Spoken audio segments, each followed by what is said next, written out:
A spirit-filled Marikana commemoration marking 13 years of the massacre, but Joseph Mathunjwa will later spit fire against the national dialogue.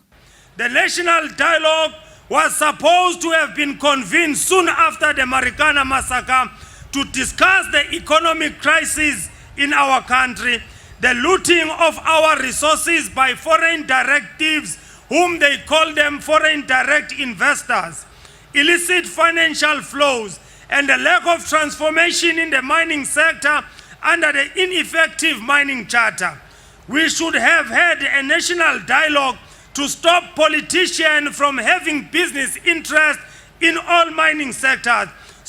Mathunjwa also decried the lack of developments in the mining areas. Look at the squalors behind us. These are the mines that produces platinum. These are the mines of the world that produces platinum. We cannot afford that. And some movement in terms of lawsuits.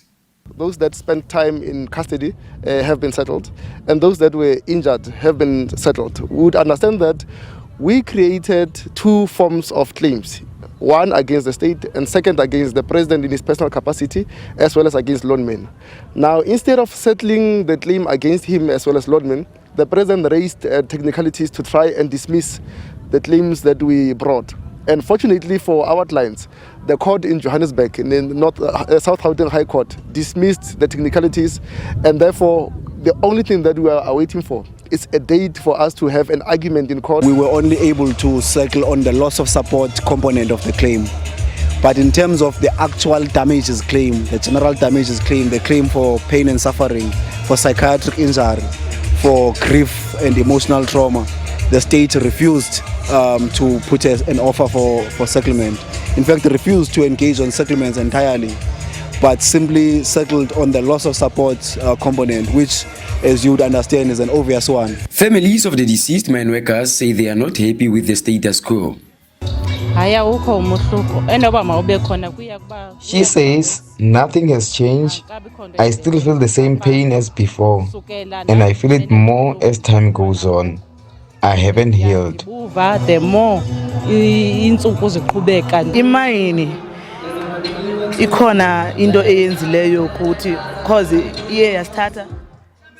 She says the mine has done something. It has given us jobs and it educates our children. I'm complaining about the government because it has only compensated us for loss of life.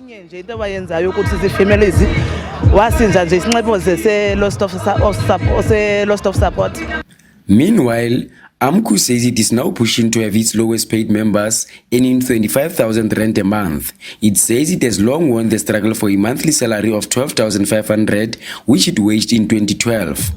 Lebogang Pebe, SABC News, Rustenburg.